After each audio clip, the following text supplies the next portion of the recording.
Did you ever make a mistake? I'm much more confident. I just was at the 9:30 Contemporary folks. They no response. I thought, the perfect people came to church today. That is interesting. You guys laughed because maybe you have. You ever made a mistake, but then you didn't realize it was a mistake till later? Like it happened, and it wasn't till maybe a day or two later when the thing that happened occurs to you, or you realize the damage perhaps that you have done or not done. I have. A couple years ago, I was working an Emmaus walk. If you haven't been to Emmaus, great weekend. It's camp for adults. I highly recommend it. In fact, Miss Morris, I think you're here. Miss Morris is leading a women's walk here in about 3 weeks, isn't it? 2, she says 2. Either that or it's peace. She wants peace. 2 weeks. Come talk to her women if you want to have an experience where God can transform your life. I could warn you, Emmaus has a capacity, and I was working this walk, so there's really no excuse, but I want to tell you how it happened. Emmaus has a way of sort of taking you out of time and place, not connecting you to the normal rhythms of your life. You sort of take it a step out. That's the idea, and you kind of connect with God in some really profound ways. That's what I was doing. So you'll forgive me, I'm sure. Then when I got back into my normal rhythms of life Sunday evening, which was Sunday the 23rd of February, and I realized the day before had been February 22nd. 22nd comes before the 23rd. Today may be February 26th. It was February 22nd, which comes before February 23rd almost every year. And since a year I shouldn't name, has been my mother's birthday. Her only son didn't call her on her birthday. And so I called her Sunday night. I apologized profusely. She forgave me, but she wrote it down. You know how moms do. She remembered. And I remember feeling like she forgave me, but I still, like even telling the story right now, I remember just the ick, the kind of, do you know that feeling that just kind of washes over you when you realize? This is the problem with talking about sin in the things that we do. It's true, we can commit sins, acts that we do. The truth is, oftentimes the biggest mistakes we make are things we don't do, things we miss out on. And here's the trouble, you really can't farm some things out. There are certain things that only we can do. You're lovely people, you've offered to help in a number of ways, but you can't call my mother on her birthday. I mean, you could call her, that'd be weird, but you could call her. But if you called her and said, hey, your son's really busy, he wants to say happy birthday, I'm guessing that rings hollow to someone who gave birth to you. Fed you for, still. So, yeah.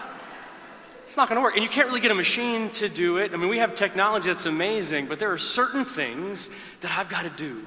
And if I don't do them, they don't get done.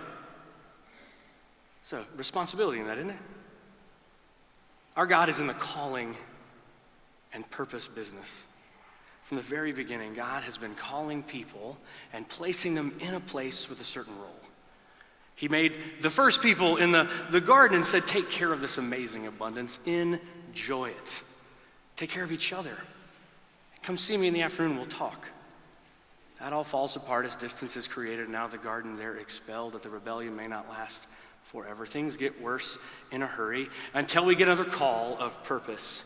In Genesis 12 and 15, 17, we get the call of Abram, who becomes Abraham, through which, Genesis 15 tells us, his descendants will be a blessing to the whole world. This is the promise of God. Not just to them, they'll be a blessing, but their purpose will be to bless the whole world. Generations later, and a journey of failing and coming back and God's grace all through, Abraham's descendants established themselves in the land to which God had called them. That land itself had purpose. That land, Israel is not a land even to this day that has, even though we still are having conflict there, not a land with great mineral deposits. I think they just found oil offshore there, but that, by the way, wasn't a real good benefit in the ancient world. I don't know if you know that. Petroleum wasn't a huge benefit to the people then. And they didn't have a lot of gold. They had some. Agriculture was tough. They didn't have the Nile River like Egypt did that always had water even when it didn't rain. The unique part of Israel wasn't that it was the richest land, wasn't the most powerful kingdom. It's that before there were planes and before boats and weather reports made going across the Mediterranean confidently, to get from Africa to Asia, or from Asia to Europe, or Europe to Africa, there was a small piece of land you wanted to walk through where the people of God were. On one side was water, the other side was desert. And so anything that happened on that land, the whole world was going to hear about it as trade poured through it. God's been in the business of calling people, individuals, communities to a particular piece of property that his will might be done.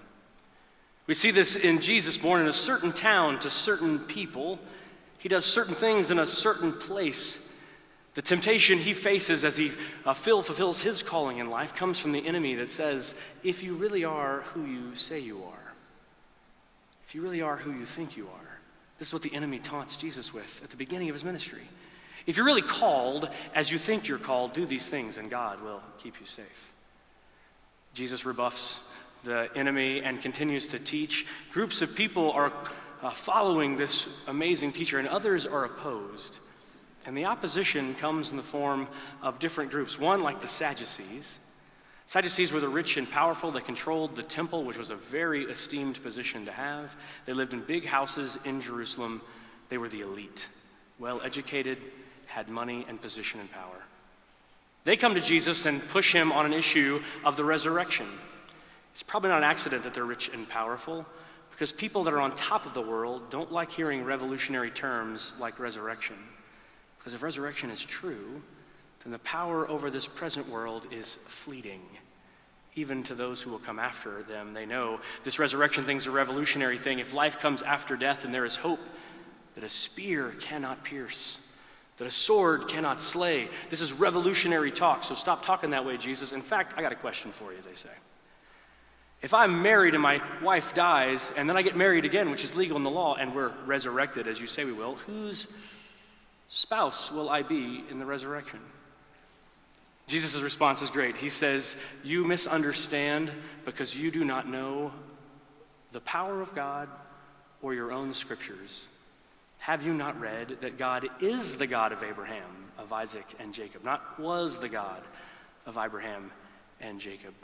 And then our scripture today, as the Sadducees go away with their heads hanging down, I like to think that as they walked away from Jesus, the Charlie Brown music was playing, because their question was rebuffed. Because when the Pharisees heard, this is verse 34, that he had silenced the Sadducees, they gathered together. They got together in a huddle of Pharisees. And one of them, a lawyer, asked him a question to test him. Teacher, which commandment in the law is the greatest? So the Pharisees were super into keeping the law as a way of raising the holiness and righteousness in the land that Messiah might come into the world. This was the way in which Israel would be fulfilling its calling, Abraham and before. And so the law is their issue. Power is the Sadducees' issue. Jesus said to them, you shall love the Lord your God with all your heart, with all your soul, with all your mind. This is the greatest and first commandment. And the second is like it. You shall love your neighbor as yourself.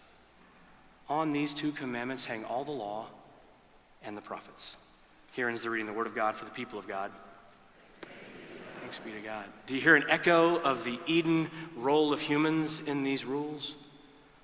Love God with all you've got, with heart and mind and strength and soul. And love your neighbor. Take care of each other. This is followed up by an interesting scene where Jesus turns the tables on the Pharisees and Sadducees and asks them a question. But the nature of Messiah, and reading a text of David that they would know, where David talks of his Lord and the sonship of the Messiah. And so Jesus asks, whose son then is the Messiah? Could it be David's or someone else's? And the scripture is great. It says, they didn't know and couldn't answer, and therefore dared not ask him any more questions. Questions are a big way in which Jesus opens our minds and our hearts and our lives to receive that which God is trying to give us. If you were a part of it, I'm glad you got there. If not, I want to tell you about it. A couple Sundays ago, we had an old-fashioned potluck meeting, and the pots and luck overflowed. We were over in the worship center, and we planned on a couple hundred people, and we thought that was kind of optimistic. The original plan, by the way, was to be in the single gym on the south side, and we are very glad that enough of you told us you were coming. We thought, you know what, it might be better to bump it up over to the north side where the double gym is, because 3 times that many people showed up. And the food overflowed. It was delicious. I had amazing desserts and cake, and yes, I ate something with kale in it. to go alongside of all of that. Amazing. It was great. And we, in that time, not only celebrated the movement of God and his power in our midst, talked a little bit about what we heard in the listening sessions over the last 8 months of us being here, leaders' conversations and visioning with staff and what that might look like to live into what God has for us. And the group approved by vote a group of people to be in a vision casting group. But I've got news for you. If you missed that meeting or you don't even know what vision casting is, I can already tell you how it's going to turn out. It's going to be about loving God and loving people. See, we're not looking for a new mission for a church. God already has a mission. And for that mission, he called Abraham. He called Israel, and is now called churches. And gathered in spaces not far from here are people who love Jesus and follow him with purpose and passion in this city. Some of them are Baptists. Some are Catholic. I love that gets a laugh in every Methodist church you say it in. Some are Catholics, some are Presbyterians and Pentecostals, some are non-denominational, and some are just wondering what they are, but maybe. And we'll be reunited with them in purpose and passion in this community to love God and love our neighbors. What the vision casting team is going to be asked to do is to define an area of responsibility in which we do that. That is to say, we're not going to be the church for Wisconsin. It's a great state. Go Packers. But that isn't where we are. We don't believe it's an accident that we're on the corner of Zavala and Vance Jackson. We don't think it's an accident that we're on the north side of San Antonio. We think God picked this dirt and called us to it. And so we define our area of responsibility and say, on this dirt, in these communities, in these schools, in these homes, on these streets, we're responsible for what happens next. And we're going to work and pray and eat and laugh and tell stories, and we're going to forgive each other and ourselves. We're going to speak hope. We're going to wash clean babies and adults in the water of baptism. We're going to proclaim Christ crucified. We're going to do all of this with everything we've got on that dirt till it is as we prayed. Thy kingdom come, thy will be done on earth as it already is in heaven. The mission is the march of heaven to the dirt to which we have been sent. What our job is in visioning is figuring out what unique role we as a collective group of people called university ought to be doing. What's the thing we've got to do or it doesn't get done in God's economy? What's the phone call to mom on her birthday that this church has been built for? And we have echoes of that, we believe. Exciting stuff that I think this church is uniquely positioned to offer in worship and praise to God, and in blessing and love to neighbor.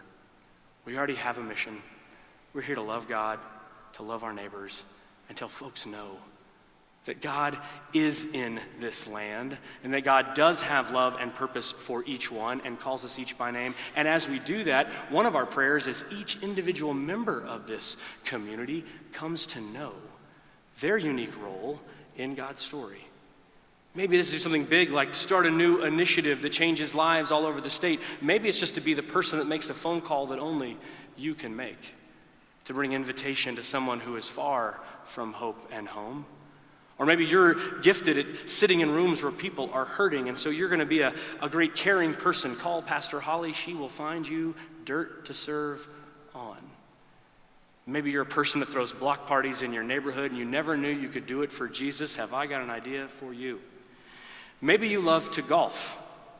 Maybe you love to fish. Maybe those are ways in which you are going to connect with communities that wouldn't otherwise hear about the gospel. Right now, golf courses are open. They think they're safe. Because we're all in here. It may be that that's your calling and purpose. Whatever you're deeply invested and built for, we want you to answer that call. We're not going to tell you no. We're going to pray for you, encourage you. What we are going to do is coalesce around collectively a few key ways in which we believe the unique capacity of this church will be brought to bear on the darkness and burden of our community. That is to say, we will aim staff and we will aim our budget. We will aim our work, our prayers at certain collective outcomes that we believe we can measure in the community. And we'll be invested in those things over a long duration. God's timeline generally is longer than our instantaneous attention span these days.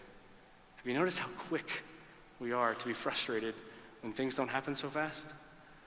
I had a web page load sort of slowly yesterday. on my phone as I waited to perform a wedding in the middle of nowhere.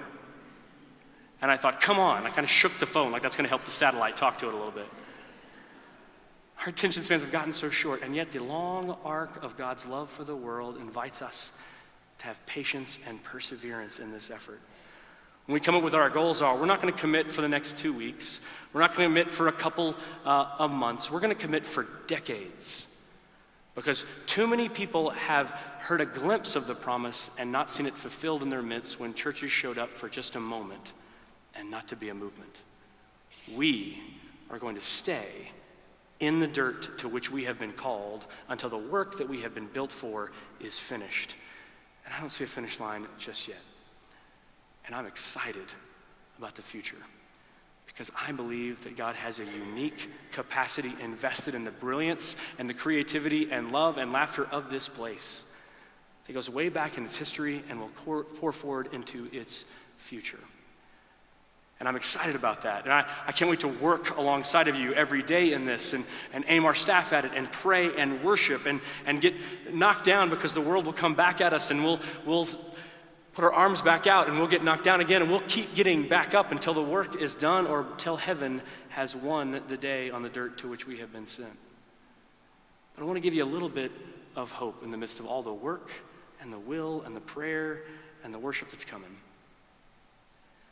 I love road trips. I love the adventure of them to some degree. I don't know if it's hearkening back to when I got a car the first time, and by got a car, I mean I borrowed my mom's. Did I mention I didn't call her on her birthday? And so now that we've have a family of our own, I don't know when we decided. Holly and I started dating like 20 years ago, so she really should have known better when she married me. And I don't think we ever had a conversation about it. There was never like a family meeting, but when we're all together, I'm going to be driving. It's just one of those things, like sides of the bed. Like there wasn't like a big communication about it. It just sort of settled in, and years later you realize, I can't sleep over there.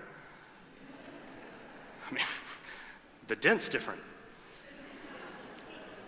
And so I'm driving, and so I actually kind of enjoy that. And one of my favorite moments on these drives, the car has gotten bigger behind us because there's more people in there. But I'll look in the rearview mirror and look back, and I'll see all of them slumped over to the side in their chairs, and they're asleep. I love that. And on certain long enough drives, on certain days I'll look over to the shotgun seat, and Holly's leaned against the window, and she's asleep too. There's a weird story in the gospel. Jesus is out with the fishermen he's called to be his followers. They're on a boat in the Galilee, and the Galilee is sort of a bowl when you go visit it, and the storms come in really quick and hard off of the mountainside at times. And one day a storm comes in so quick and so hard that these veteran fishermen are afraid. They're being tossed and turned by waves and wind, and Jesus is sleeping. Strange. And so they run over to him and they shake him. Don't you care? We're about to die. And I like to think that Jesus sort of like rubs his eyes like he's a kid that fell asleep in seventh period and looks at him, kind of smiles, and then turns and tells the waves to be still and the water to go flat. And it does. And then his followers ask a question. Who is this that even the wind and the waves obey? We believe that Eden's promise, that Abraham's blessing, that Israel's proclamation is made flesh in the one in whom the wind and waves obey. And I think Jesus is asleep in that boat in the middle of whatever storm might come, because the same reason that my kids fall asleep while I'm driving. Because they know, I've got this. I know where we're going. I got my hands on the steering wheel. Whatever storms come against us, church, whatever work that we strive for, whatever talents we bring, whatever songs that we sing and things that we learn, may we never let go of the capacity to rest in the knowledge that the one whom we call Father has made a way and is the way. That we might fall asleep with the knowledge that he's got this. That even when we have minor setbacks and frustrations, even when we need to be healed yet again in the waters of his grace, it is abundant and overflowing because he's taking us on this journey. It's to his home that we are going. And we're called from the back seat or riding shotgun to build bridges of hope that others might enter this home as well. I'm excited about living alongside of you the decades to come. That the hope and the power of the one who lets us sleep in the midst of storms, lets us work in the face of obstacles and challenges and a world that increasingly doesn't want to hear the story we have to tell, and yet I believe the best days of this church are yet ahead. And the greatest songs and the greatest celebration, the greatest gatherings of food and laughter, of hope and love are yet to be. Here and on the streets to which we have been sent.